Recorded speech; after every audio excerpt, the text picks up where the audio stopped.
We have been looking at the basics of the esoteric proposition that man is on a long journey out of barbarism into a state which is associated with the highest principles.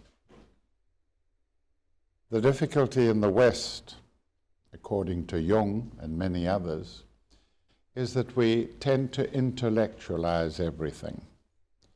Those of us who are the thinkers of the race intellectualize and harm the soul by dispossessing it of the spirit. If you are intellectualizing everything and you are not allowing for the esoteric component, then you are not understanding things in general. Let us take an example. There is the example of the male reproductive organs which produce a huge number of spermatozoa each day, far, far more than is necessary for the maintenance of the race. And science looks upon male semen as if it is just gas, liquid, and solid. The truth is that the sperm has got an astral component and has got a mental component. And because it is so concerned with life, there is a spiritual component. Perhaps I should try and illustrate this, although my blackboard is a little bit occupied. Let's just illustrate what is meant here.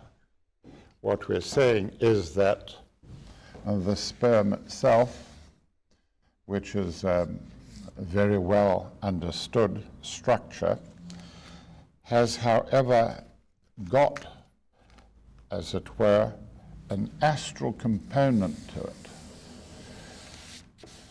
There is the emotional or astral form interpenetrating it, as there is an astral form interpenetrating man himself.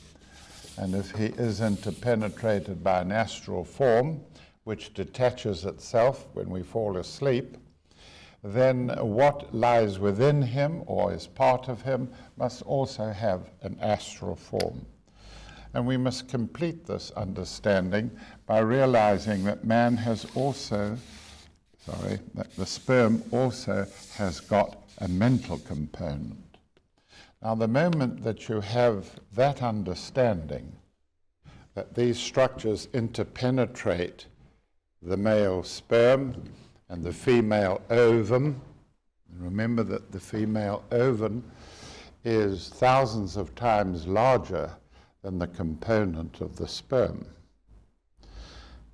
What the size and the rarity of, or rather the monthly production of an ovum implies esoterically, I pointed out this morning, is not really known, understood, partly because information has been difficult in forthcoming.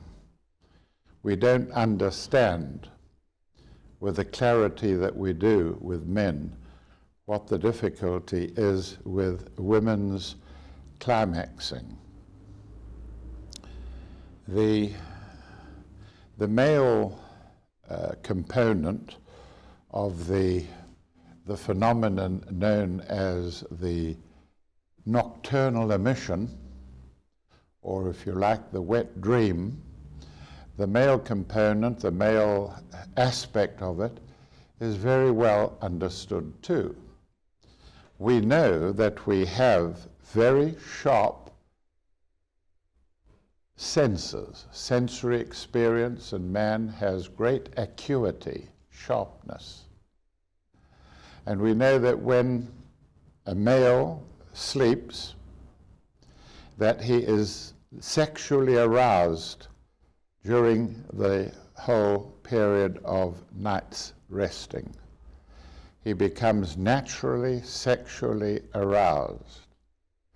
Sometimes this arousal can be accompanied by an inner experience, a dream, a visual experience, which is erotic, and which leads to the male's erection going on to ejaculation.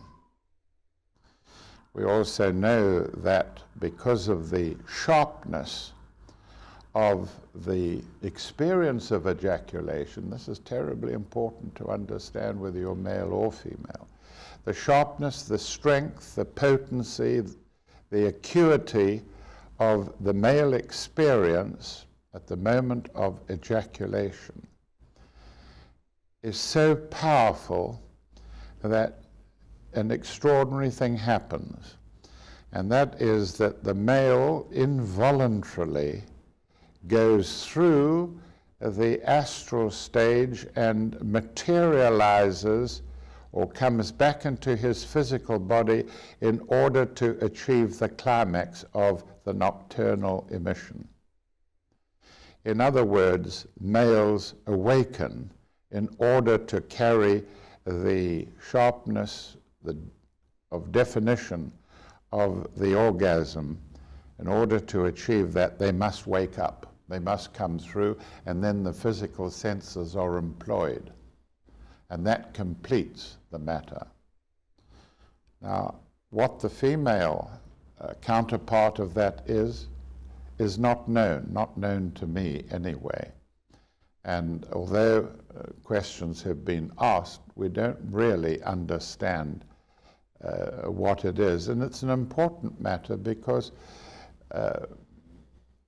when you study literature on the subject of climaxing, make a note about something, on the matter of climaxing, in the past, women have been expected to understand the climaxing in terms of the male description. The male experience is well known, very frequently described, and not so with the female, and the result is that the female has been, forced in the past to accept the male version as applying to her, and it's just not true.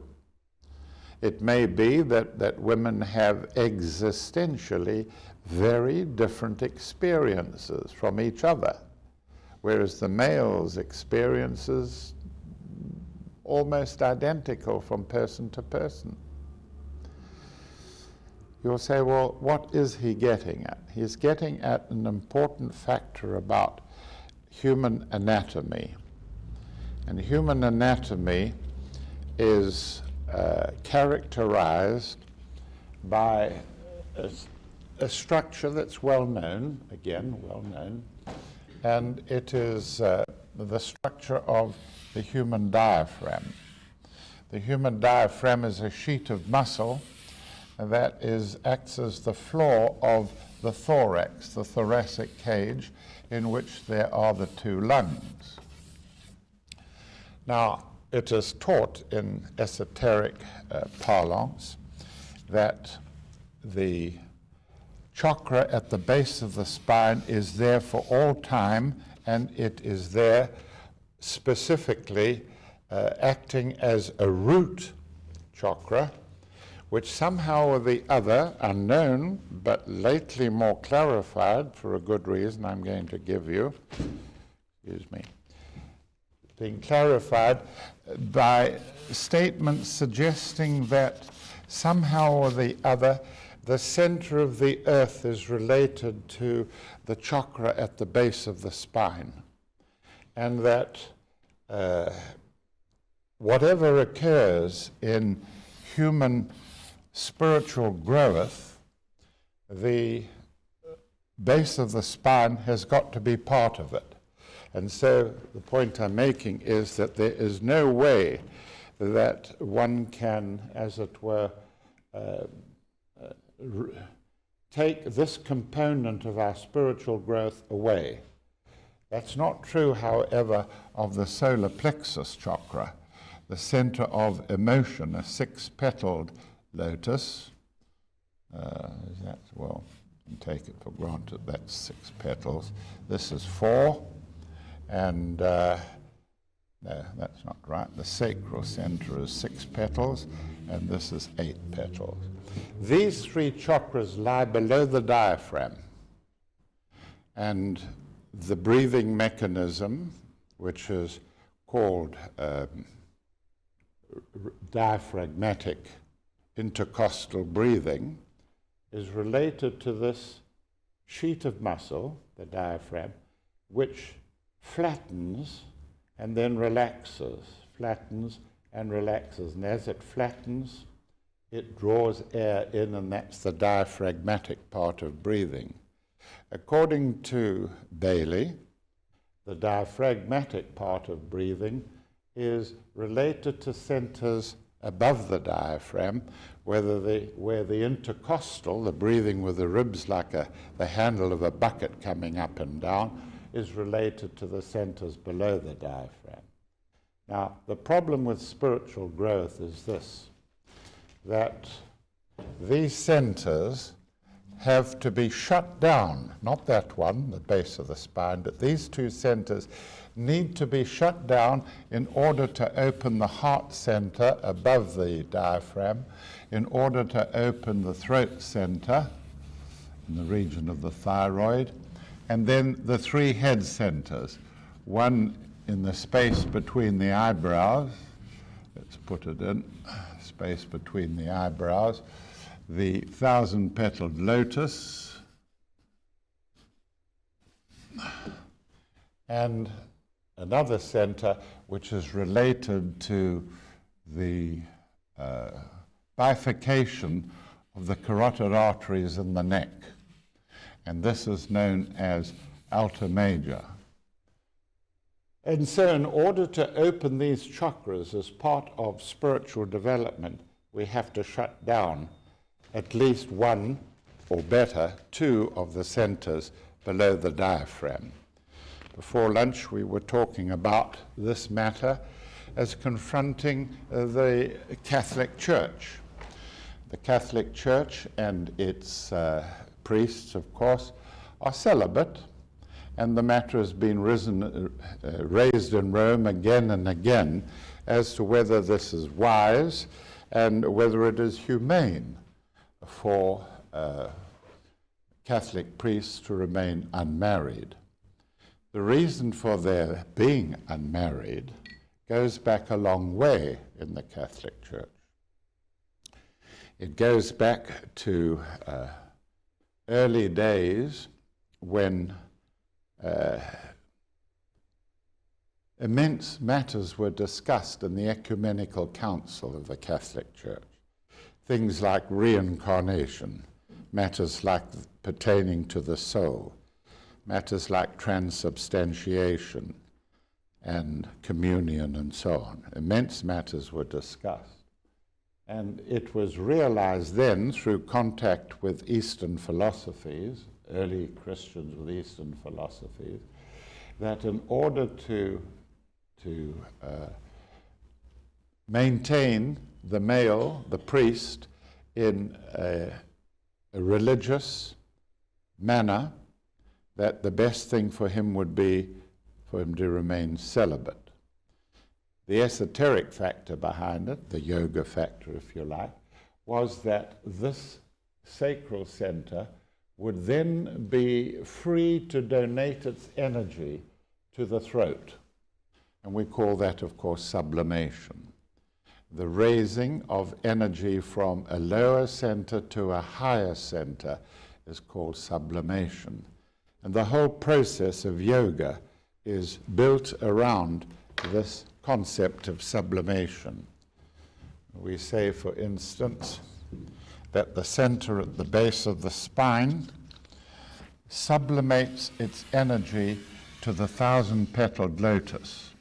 And the 1,000-petaled lotus on the crown of the head is the receiver of energies which have originated at the chakra at the base of the spine. And that's always there. It doesn't matter who you are. The base of the spine chakra is functional, and if there is spiritual growth, the energies of sublimation will pass up to the thousand-petaled lotus. We say then that the energies of the sacral center are sublimated to the throat. And this is shown quite easily in ordinary society, civilization as we know it, that people become active. They play sport, they paint, they draw, they write poetry, they do things, and this activity draws energy from the sacral center up to the throat, and that is sublimation. Then we say, of course, that the attaching emotional energies of the solar plexus center pouring in from the astral world must be sublimated to the heart chakra. Not selfish, attaching love, but unselfish, platonic love, where there is no attachments. So this is what we call sublimation. The difficulties arise, though, when we start to sublimate energies into the head region, because in the region of the head we have 3 extra chakras, force centers or chakras, and these 3 head centers have to receive appropriate sublimations. We say the energy of the throat center is sublimated to the outer major center, which is symbolized in my teachings by a rotating wheel with wings. A rotating wheel with wings, which suggests a chakra between the earlobes, the lobes of the ear, a chakra that is sagittal. It means that it is in the middle, and the earlobes are the tips of the 2 wings on the winged wheel, and that is called outer major chakra in Alice Bailey's teachings. But you will find the same references elsewhere. And so when we are confronted with sublimation to centers above the diaphragm, we must shut certain other chakras down that are below the diaphragm. And the Catholic priest was one of these. He was expected to practice celibacy, to cut out the sexual factor, which meant immediately that the sacral energies were raised up to the throat, and therefore he developed spiritually, and the energies of the solar plexus center were raised to the heart, and it became Mother Church that he was in love with.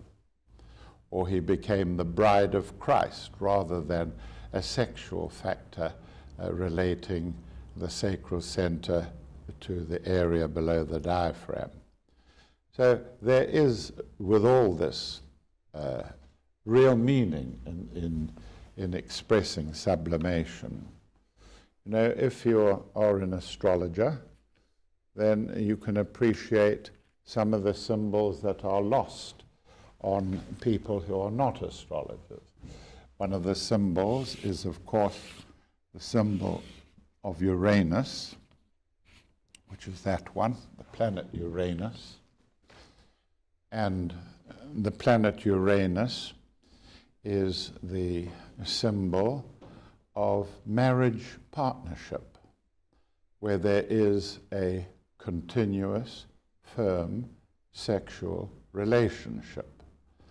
And the marriage partnership is dependent on the functional male organ, which maintains the sexual aspect of the partnership, and by friction and the production of spermatozoa there is transfer of the male to the female, and that is the symbol of the male with arms upright and the male organ depicted symbolically. So here is the male standing, but of course that is the ordinary male, the layman. When we come to spiritual growth, of course, we talk about the higher aspect of Uranus. And that means, in terms of yoga and sublimation, it means the head and neck. The head and neck containing the important chakras that I have just described are the target of this activity, sexual activity.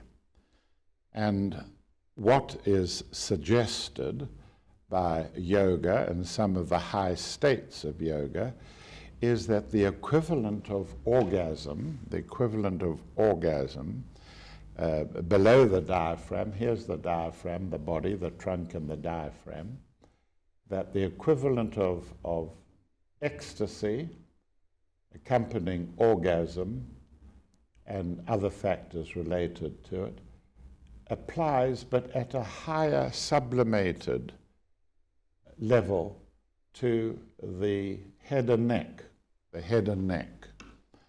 And that is what the Golden Flower teaching is all about. It's about the creation of an ecstatic spiritual state located in the head, which is above, of course, the neck, and the neck is the symbol of the Antakarana, the higher or the head chakras, and the lower chakras connected by an Antakarana that we dealt with this morning, and the equivalent of that is what we see here. So Uranus has a very important meaning. The matter goes further. Just as there is thrown from the male organ the equivalent, as I described it this morning, the secret of the golden flower, was the downward and outward thrust of the golden flower produces children, but the higher, inner, upward counterpart made up of the sperm's higher components, astral, mental, and Atma, Buddhi, and Manas, that is the important part of the transfer here. And so what we're trying to do is to say, as above, so below, as below, so above. And the yoga states and nirvana are all meant to reflect a higher counterpart of the sexual expression of the lower half of the body. Once you can understand that, then of course the secret of the golden flower becomes more obvious. So these are some of the more esoteric factors that you won't find in books, not expressed as openly as that.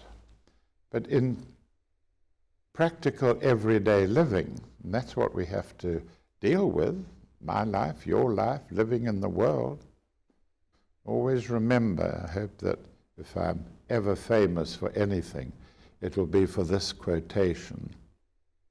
Not that we should live in this world less, but that we should learn to live in both worlds more. And the Uranus symbol, of course, shows you just that. It's two worlds. Most people of the 6 billion on Earth today live below the diaphragm. Even in Western society, consciousness is below the diaphragm. You go and meet people today, usually in a pub, you'll find them that they have nothing to talk about except birds and boodle and soccer and nothing else. And it's a terrible experience for theosophists, for esoteric people, to become alienated from a group, because they go back into society, they do their work, they earn their salaries, they go and have a drink, they talk to the guys, and they find the guys have got nothing to say to them except birds and boodle and the rest of the nonsense. And all the stuff, the higher stuff to do with the sublimation into creative and spiritual energies is lost to the average person. They're on the terraces watching soccer, and there's nothing wrong with that. But if you are alerted, if you have been awakened inwardly, you can't live without it. You can't live without it. And so we have to live in the world. And the monasteries and the lamaseries, the Sufis and any other religion you like to name are aware of it, that you've got to do certain things. And the raising of energies to the heart is important for the person who is spiritually developing. Your heart needs sustenance. Being suddenly promoted to be the manager of a factory means that you're in a position of responsibility for the whole factory, its welfare, its pensions, its living conditions, and so on. And suddenly your heart is called upon to deal with matters that relate to a group, perhaps 200 beings. And the heart has to adjust itself to those conditions. And if it is not getting energies from its lower centers, then it may struggle. And you may suffer from cardiac insufficiency. Your heart can't get enough oxygen through the coronary arteries that you've got. And so many conditions are related to this aspect of love. And the sheet I gave you this morning points out that love is important. We say love wisely applied and wisdom lovingly applied. 2 observations in the list this morning. Get a copy from the good lady here. And we apply that immediately to what's going on around us. That's everyday life. And we say, love where you are,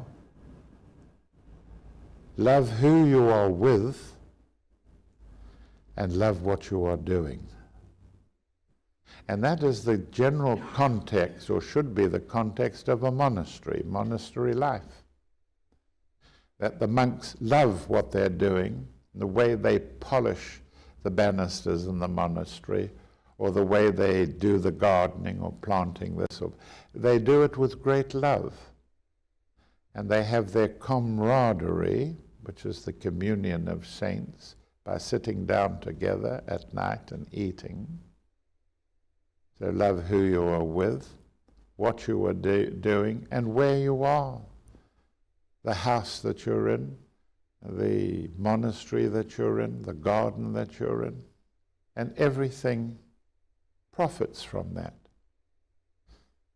All the theosophical sayings and the Gupta Vidya of India are coming into prominence today because of quantum physics. The physics of Isaac Newton, and even the physics of relativity of Albert Einstein are not out of date. They still apply to objects that our senses apprehend. But we have senses that are capable of viewing visualization. I'm working on a biography, and I have guys will tell you, I have put down some of the characters in my life, and I shall probably have more than 500 of these characters. And each of the characters I can visualize. You can just say the name, and I've got the ability to... Now, I didn't seek that out. It came to me by opening some of the head centers. And one of the processes of meditation is visualization. Visualization. And if it's the secret of the golden flower that you're seeking, then why not the daffodil? It's in season right now. And it has that lovely, can you give me some paper here? The daffodil has that lovely corolla. You know what I'm talking about.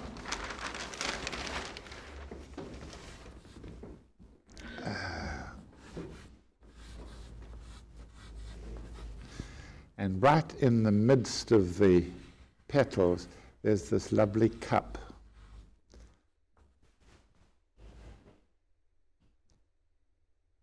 And the cup suggests that what does the Holy Grail suggest?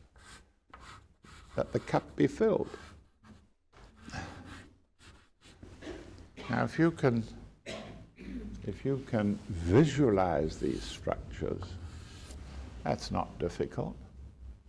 And if you see the petals as being a lower triad with a higher triad imposed upon it, and the central point of the monad, this is what visualization is all about, the ability to take structures and by a visual picture created here, a visual picture created in the sacred square inch between the eyebrows.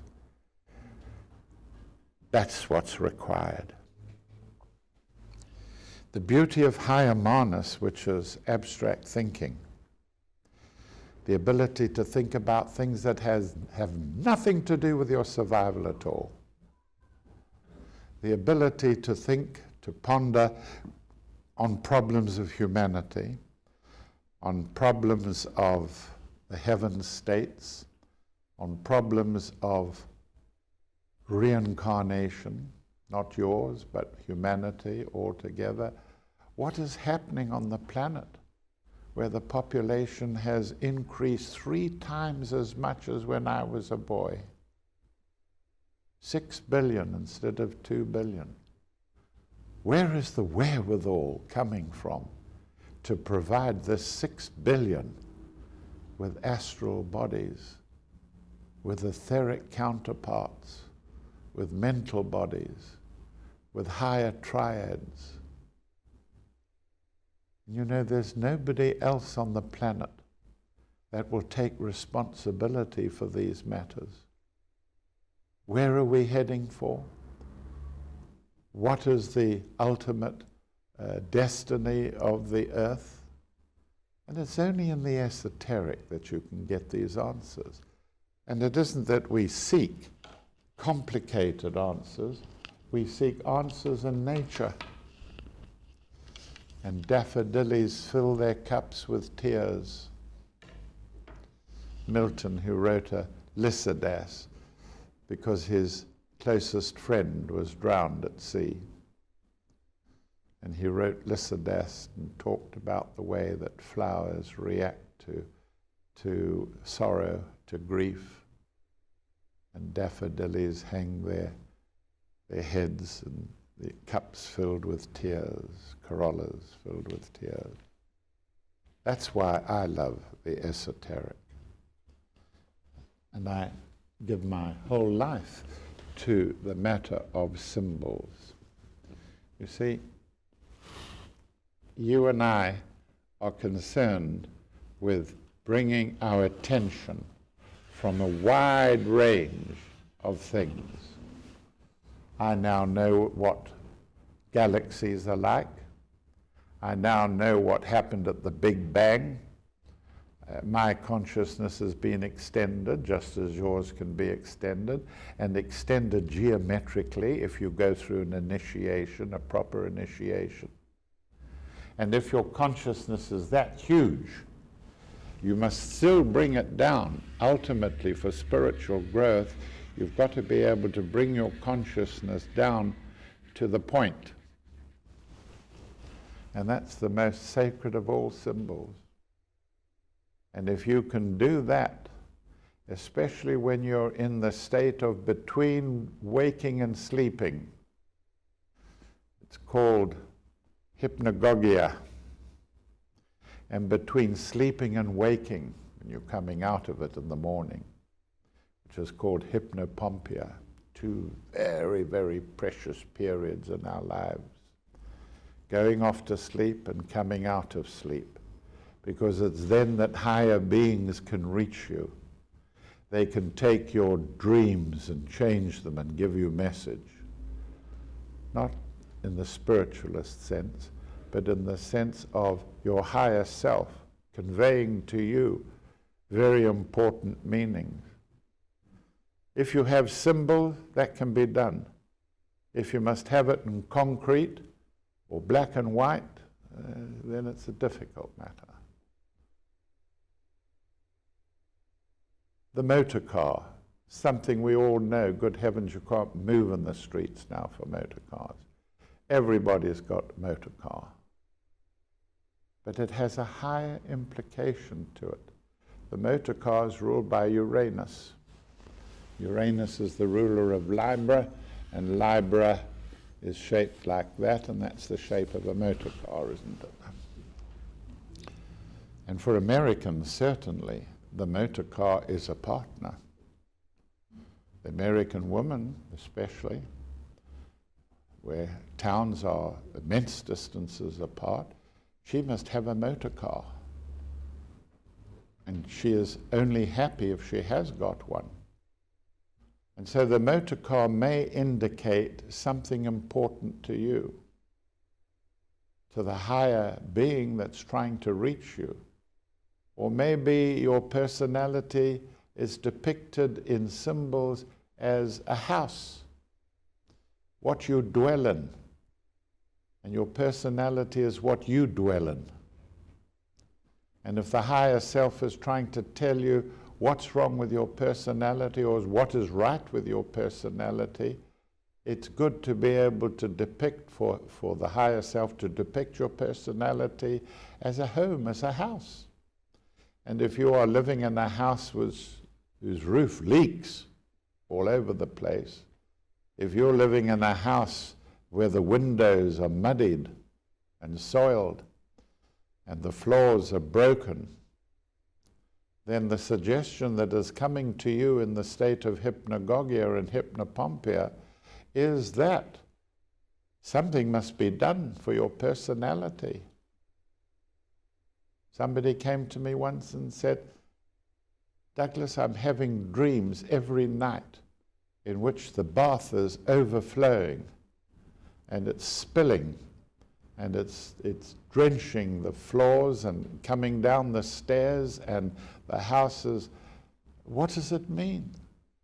And the answer is very simple. The answer is that, my dear, your emotions are soiling things, because water is emotion in symbology, and there's no way out of that.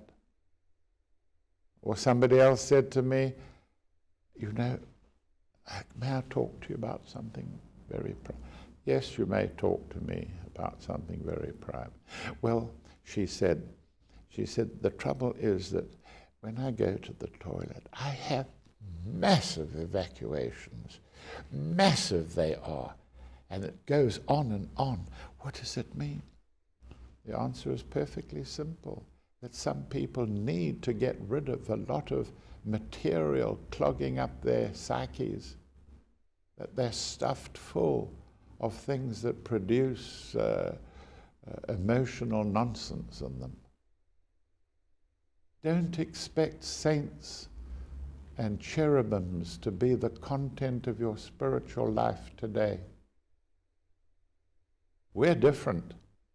We're different, and the symbols of everyday living are the ones that count. And if you have a dream, an experience, especially the waking dream, if you have a dream that the motor car you are driving has got a wonky steering, and when you try to steer, the car goes all over the place, it's telling you that you need direction. You need to get to the point. You need to get direction in your life. And if you have a dream of the car struggling with a carburetor that's choked, then there's something suggestive here, something to do with your energy, capacity to draw energy, to obtain energy, possibly from within. I'm trying to create in your minds, as it were, the reality of everyday living, and to cut out a lot of this nonsense of expecting everything to be highfalutin, be full of angels and saints and so on. And so symbols are terribly important, and this is the symbol of being able to take your consciousness from a broad area and bring it down to a point. If you don't like that, you can go even further and you can say, well, what's wrong with the horn of the unicorn? Here's my horse. There's the horn of the unicorn. And there's the same thing, except the spiral is like this. There's the spiral, except that it's projecting. And all these symbols, every one of them, this is a symbol of perfected man. And so as you tread the path of unfoldment, you begin to get help from the higher self. If, as you were taught this morning, you have a higher self like that and you have a lower self like that, and you build an antakarana, and that's a special discipline on its own, then the energies of buddhi will flow down into your personality. And the energy of the will, which can easily destroy entrenched habits, the energy of Atma can pour down into the physical brain. And the sportsmen tell you that. I was coming into the last 200 yards, struggling to break the record. And as I came towards the winning post, I could feel the lack of oxygen in my muscles and the acids accumulating. And then when I felt I couldn't go on much longer, and I was only 25 yards from the tape, I felt this energy come down into me. It poured down into me, and I was able to get to the tape and break the record. You have to live these things in your mind.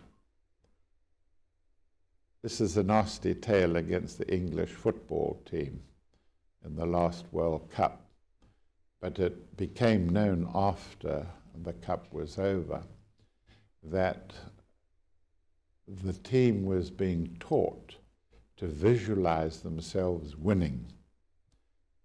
And there is a true factor involved here physiologically, that if you visualize what you are intending to do, the actual action or process comes easier and more expertly if you can visualize it in advance. And they were taught to work in combinations with each other and visualize themselves getting the ball up to the goal and shooting the goal and so on. Unfortunately, it didn't work. Nearly did, but it didn't. But it is an indication of the way things are going. Now, the opposite to the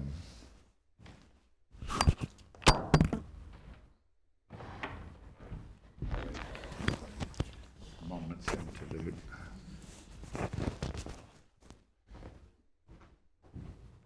of coming to a point. The opposite of that is like that. And the two together make an important factor with regard to the last statements I was making, and that is the center at the base of the spine is represented by a coiled snake called Kundalini, a snake, and she is coiled 2.5 times at the base of the spine in the Muladhara chakra.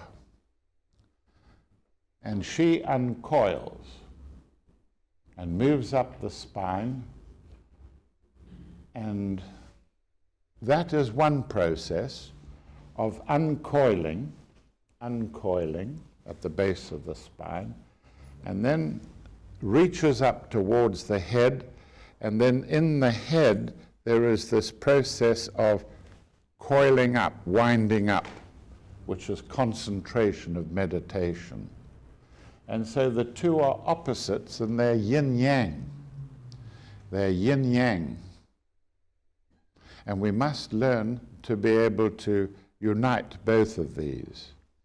It's my experience that when you can unite them, that the Muladhara, or some center in the earth, emits an energy that passes through the soles of the feet, up the spine as it were, and meets a downpouring energy which comes when you concentrate your attention to a point.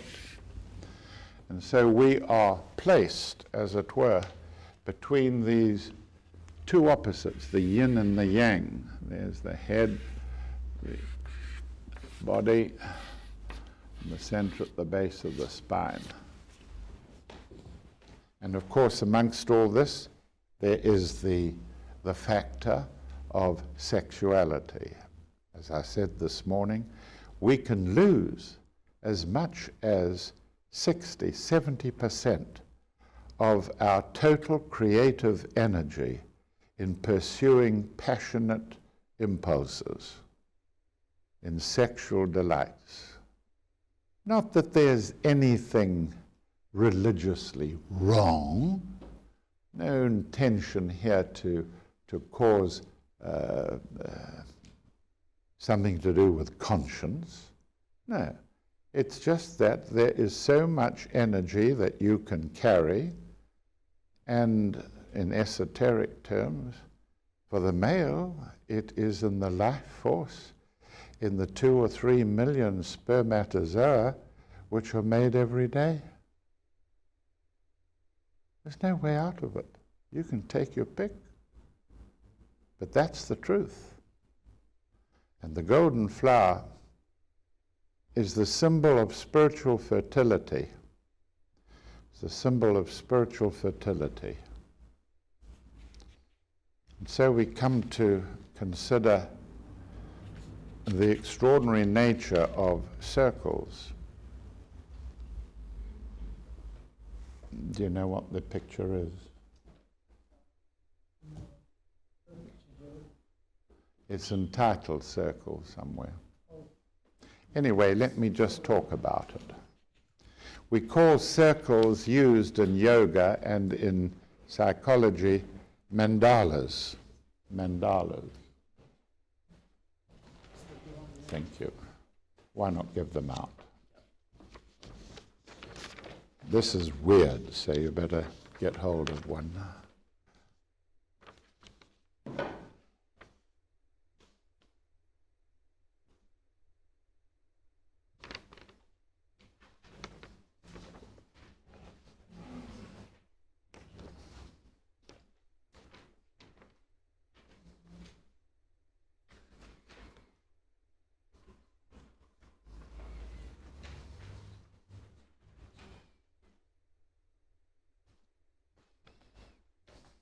Okay?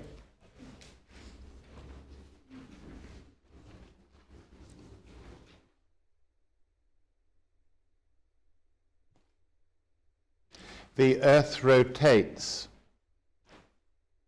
once every 24 hours. We are aware that there is a pole star.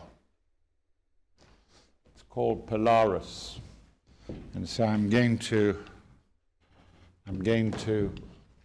put in Polaris here as being our pole star. And the stars clustered around it. If you were on the surface of the Earth, there's the surface of the Earth, and you were standing on the surface of the Earth, the stars near to Polaris therefore rotate. In 24 hours they make circles around Polaris.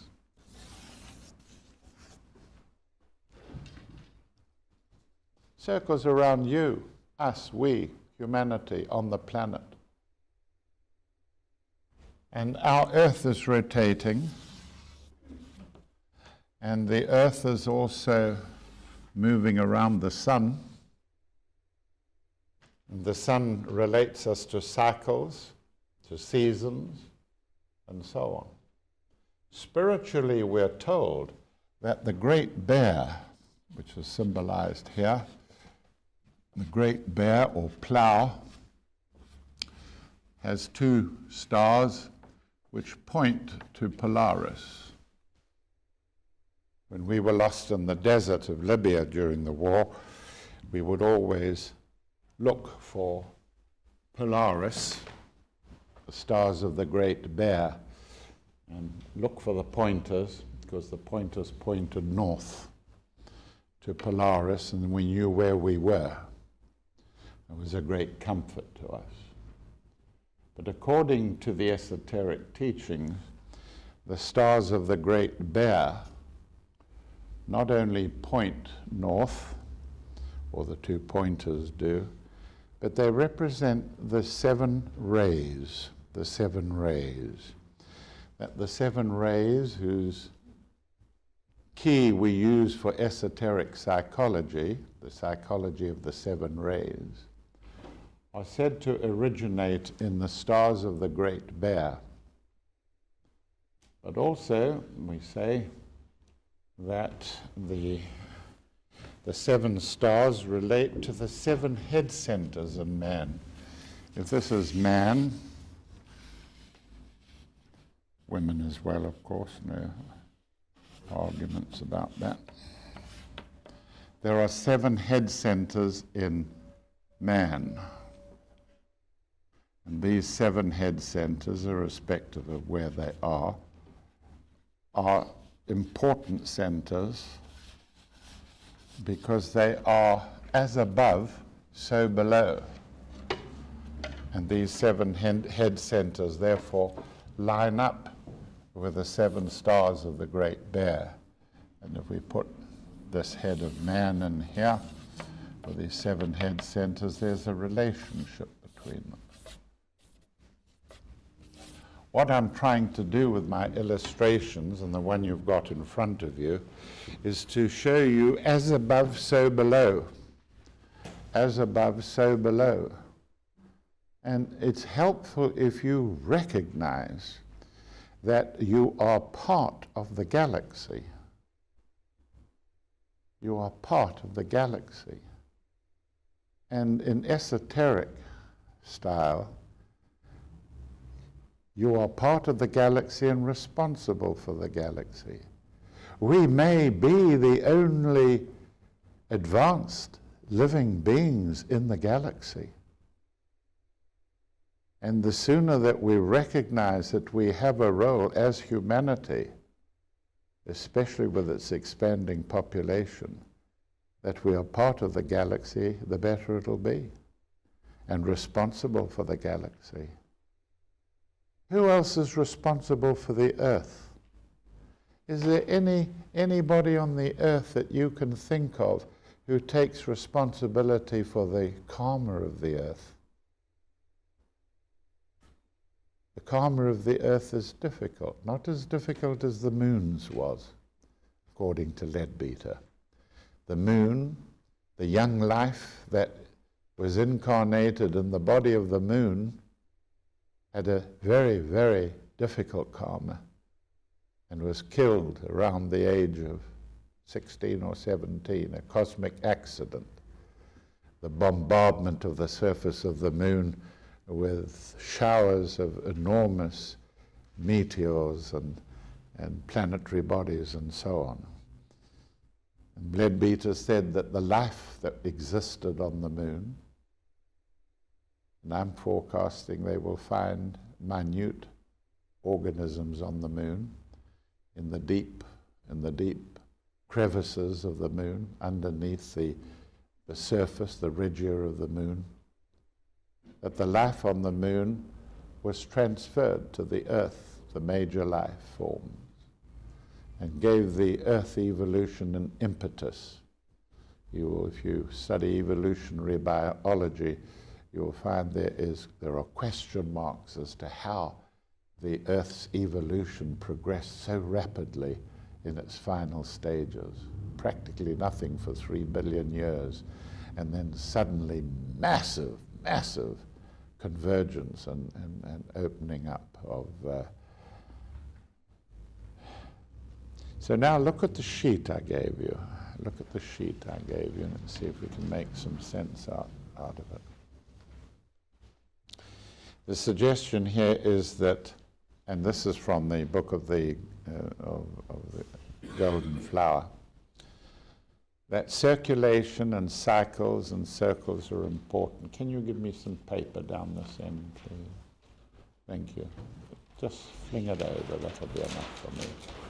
Fling it over.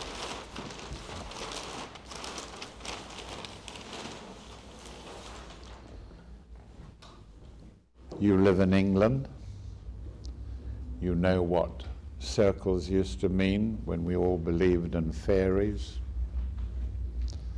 and Deva life, the life of Devas and sylphs and fairies and gnomes and trolls. You've read Lord of the Rings, haven't you?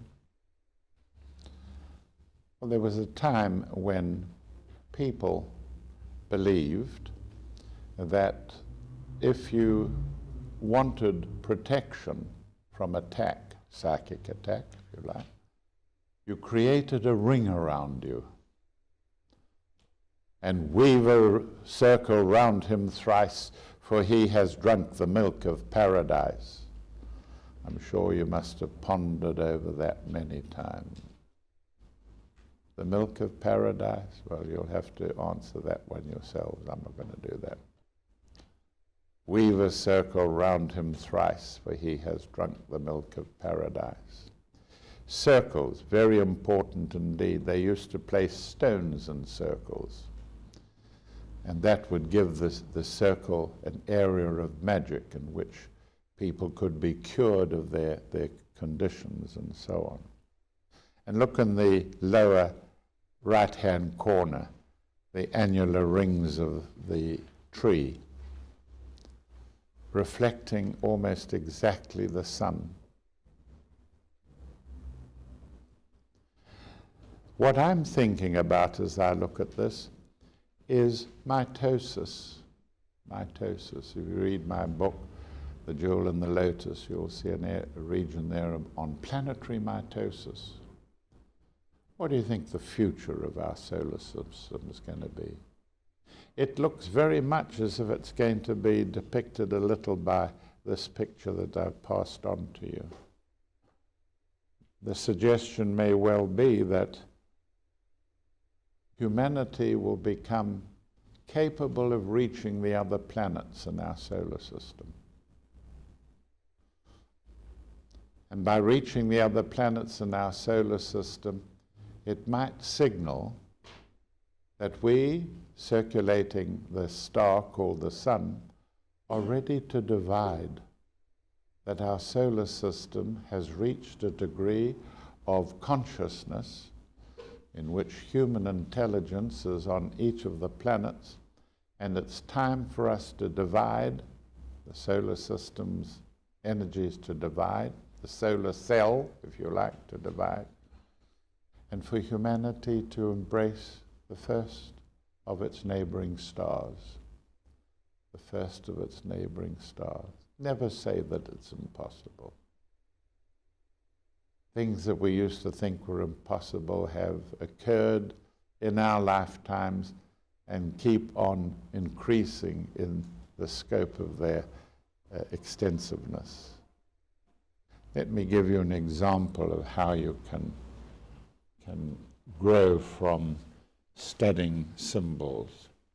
You've seen me use the symbol of the scroll, but of course you would find that at the head of columns of a Roman temple. The columns of a Roman temple.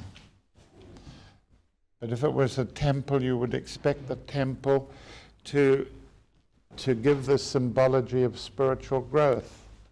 And it's here. You approach the temple. There it is, one. Yes, columns. Temples, columns. Isn't that the temple? Yes, you approach the temple for spiritual enlightenment and growth. And here it is. Your eyes go up, the fluted columns, aspiration goes up and up and up and up and up. And you reach a high point, and then you begin to gather your consciousness and concentrate it into a point. And these are found at the top of the columns. It's the symbology of spiritual growth in the columns of a temple in ancient Greece or Rome.